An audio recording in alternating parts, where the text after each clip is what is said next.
আমার কাছে একটা জিনিস মনে হচ্ছে যে ভারত যেহেতু একটা গণতান্ত্রিক দেশ এবং ভারতে গণ আন্দোলনের মুখে, বাংলাদেশে যেরকম গণ আন্দোলনের মুখে সরকার পতনের আগেও ইতিহাস আছে, ভারতে কিন্তু সেরকম ইতিহাস নেই। কিন্তু আমরা যদি 1974-75-এর একটা হিস্ট্রি দেখি, সেই সময় কিন্তু আপনার এইরকমই একটা আন্দোলন হয়েছিল এবং যে আন্দোলনের পরে আপনার এক ধরনের ইমার্জেন্সি এসেছিল এবং শেষ পর্যন্ত ইন্দিরা গান্ধী সরকারের নির্বাচনে পরাজয় ঘটেছিল।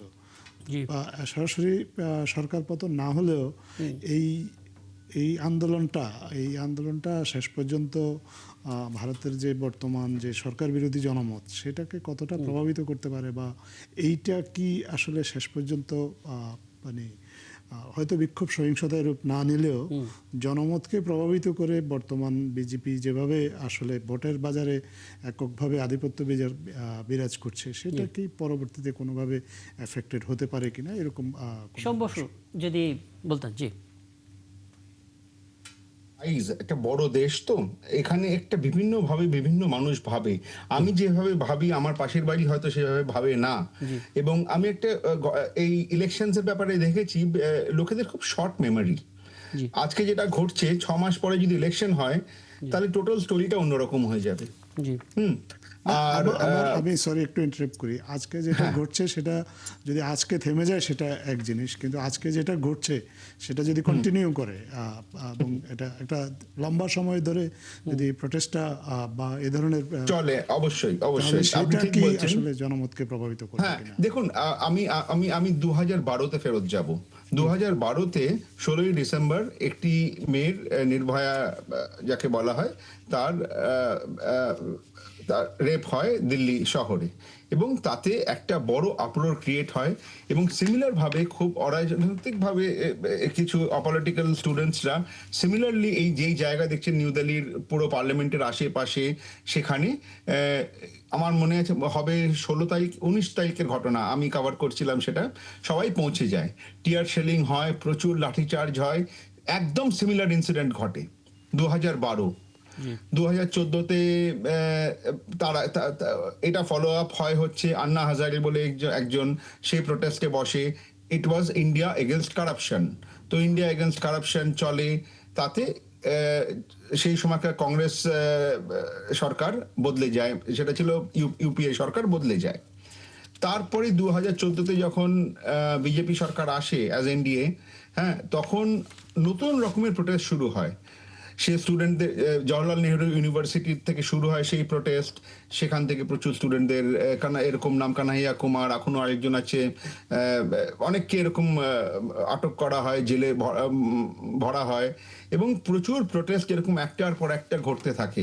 তারপর আসে সিএএ এনআরসি, সেখানে সিমিলার ভাবে এরকম টিয়ার শেলিং, এবং নিউ দিল্লি এরিয়ায় না, নিউ দিল্লি এরিয়া সেন্ট্রাল দিল্লিতে পুলিশ লাঠিচার্জ করে, প্রচুর লোককে, উমের খালিদ যেরকম একজন স্টুডেন্ট লিডার ছিল, তা সে আজও জেলে আছে, প্রায় 6 বছর হয়ে গেল মোটামুটি। তো 2019-এ সেই ঘটনা ঘটে, তারপরে এসে যায় কোভিড। প্রচুর এরকম প্রোটেস্ট কিন্তু খুব লং টার্ম ঘটে, কিন্তু যখন আবার ইলেকশনের সময় কাছাকাছি আসে তখন পুরো ব্যাপারটা অন্যরকম ঘটে যায়। তো কারণ তখন এটা এখন মানে অনুমান করতে যাওয়া একটু কষ্টসাধ্য, কারণ ভারত বড় দেশ, ঘটনাবহুল দেশ, আজ যা হয় পরদিন নতুন ঘটনায় সেটা চাপা পড়ে যায়। আমি একটা বিষয় একটু জানতে চাই আপনার কাছে, আমরা একটা ছবি দেখছিলাম রয়টার্সে, যেখানে অনশন মঞ্চ থেকে পুলিশ যখন জোরপূর্বক তুলে নেয় ককরোচ জনতা পার্টি নেতা অভিজিৎ দীপককে, তার আগে তার হাত ধরে ছিলেন হচ্ছে সোনম ওয়াংচুক। তিনি অনশন করছেন এবং তিনি আসলে ভারতের জনমত আর রাজনীতির হাওয়া বদলাতে চান। অনেক রকমের অবজারভেশন তার আছেন, তার প্রতিবাদের জায়গা আছে, দাবিতে তিনি অনশন। তার অনশন ভাঙানো গেল? তার অনশন এখনো ভাঙানো যায়নি।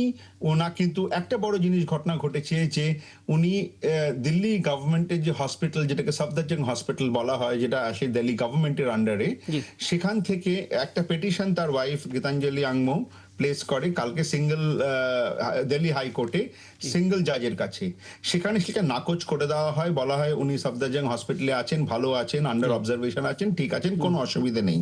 আজকে একটা বেঞ্চ বাই 2 জাজ, তাদের নাম হচ্ছে দুজন জাজ এর আন্ডারে পেটিশনটা নেওয়া হয়, justice Devendra Upadhyay and justice Tejas Kariya বলে। ওনারা অ্যালাউ করে দেন যে ওকে ফাইন, উনি একটা বেসরকারি হাসপাতাল মেদান্তা, মানে দিল্লির একটু বাইরে গুরগাঁওতেই, সেখানে ওনাকে শিফট করা যেতে পারে। এবং গভর্নমেন্টের যে সলিসিটর জেনারেল তুষার মেহতা, উনি বলেন যে যেন সোনম ওয়াংচুক গভর্নমেন্টের মানে গভর্নমেন্টের ডাক্তারের পারমিশন ছাড়া, গভর্নমেন্টের ডাক্তারের পারমিশন ছাড়া হি শুডন্ট বি রিলিজড। ঠিক আছে, সেই বিষয়ে কোর্ট কোনো টিপ্পনি কাটেন না, কোনো জবাবও দেয় না, শোনেনও না। তো অবজারভেশনে দেখা গেছে যে মোটামুটি ওনাকে এবার উনি হয়তো শিফট হয়ে যাবে মেদান্তাতে, এবং তারপর উনি কি স্টেপ নেয়। দেখুন সম্ভবত আমরা যখন মানে ফলো করছিলাম খবরগুলো, আমরা দেখতে পেলাম সোনম ওয়াংচুক আসলে 3টা শর্ত দিয়েছেন, যে 3টা শর্ত মানলে তাকে তিনি অনশন ভাঙবেন। তার ভিতর প্রথমটা ছিল নিট প্রশ্নপত্র ফাঁস সহ শিক্ষা ব্যবস্থার বিভিন্ন ব্যর্থতার দায় সরকারকে স্বীকার করতে হবে, রাজনৈতিক নেতাদের সংসদে প্রশ্নপত্র ফাঁসের বিষয়টি উত্থাপনের নিশ্চয়তা দিতে হবে, এবং তিনি যেহেতু শারীরিক অবস্থার কারণে তিনি সংসদ অভিমুখে পদযাত্রা করতে পারেননি, তাহলে শীর্ষ রাজনৈতিক নেতারা হাসপাতালে এসে আগের দুটো শর্ত বাস্তবায়নের আশ্বাস দিতে হবে। একটাও কি করেছে? প্রথম দুটো মোটামুটি তো হতে চলেছে, কারণ একটা তো যেটা রাহুল গান্ধী এই 40 মিনিট আগে যেটা টুইটে বলেছে যে ওম বিড়লা যিনি স্পিকার, ওনাকে প্রস্তাব দিয়েছেন যে আমরা এটা ডিবেট চাই। সে বলেছে ঠিক আছে, ট্রেজারি বেঞ্চকে আমরা জিজ্ঞেস করে ডিবেটের কথায় ফেরত আসবো, যেটা আশা করছি হয়ে যাবে, এবং পার্লামেন্টের এই মনসুন সেশনে সেটা ডিবেট চলবে হবে। কিরকম ডিবেটটা রূপ নেয় সেটা জানি না, কারণ কতখানি কথা বলতে দেওয়া হবে, কি কতখানি শুনবে বা কতখানি রিয়াক্ট করবে সেটা এখন বলা বাহুল্য। কিন্তু সেদিক থেকে সেটা, এবং যারা নিটের গন্ডগোল করেছিল, যেই সিন্ডিকেট এই জিনিসটাকে ফাঁস করেছিল এবং থ্রু টেলিগ্রাম জিনিসগুলো বাইরে বেরিয়েছিল, বুঝতে পারছি।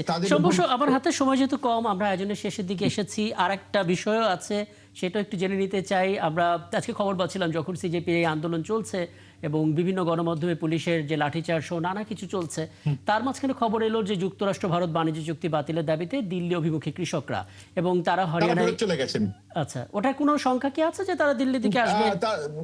তারা এসেছিল হরিয়ানা অবধি, আর হরিয়ানাতে সিঙ্গু বর্ডারে তাদেরকে সবসময় আটকানো হয়, এবং তারা যদি ইউপি থেকে আসে তাহলে গাজিয়াবাদের বর্ডারে, গাজীপুর বলে জায়গাটা, সেখানে আটকানো হয়। তো এটা আগেও হয়েছে, এবং যারা আসছিল পাঞ্জাব থেকে তারা ফেরত চলে গেছেন। তারা কি নেগোসিয়েশন করেছেন, কারোর সঙ্গে করেছেন কিনা সেটা নিয়ে আমি এখনো ক্লিয়ার না, কারণ আমার সঙ্গে এখনো তাদের কথা হয়ে ওঠেনি, কিন্তু এইটুকু জানি কি তারা মোটামুটি ফেরত চলে যাওয়ার ব্যবস্থা নিয়েছেন। আর আপনার সাথে যখন আমি কথা বলছি তখন কি যন্তর মন্তরের সামনে সিজেপি এখনো আছে? অবশ্যই আছে, ভিড় মোটামুটি ভালোই আছে। আচ্ছা, আর যদি মিনওয়াইল ধর্মেন্দ্র প্রধান যিনি এডুকেশন মিনিস্টার, উনিও একটি এক্সে লিখেছেন যে এই রাহুল গান্ধী যে প্রোটেস্ট করেছিল প্রধানমন্ত্রী নিবাসের সামনে, সেটা ঠিক না। কিন্তু উনি কি পদত্যাগের কোনো সম্ভাবনা আছে? যে উনি যে টুইট করেছেন, ওনার পদত্যাগের কোনো ইচ্ছা আছে বা সম্ভাবনা আছে? দেখুন, সেটা বলা এখন খুব মুশকিল, বিকজ ব্যাপারটা খুব পলিটিক্যালি ভোলাটাইল অবস্থায় আছে। এখন দেখুন ব্যাপারটা, যে যদি পদত্যাগ কেউ করেই বা সিস্টেমকে কে বদলাবে, সিস্টেমটাকে কে ঠিক আনবে?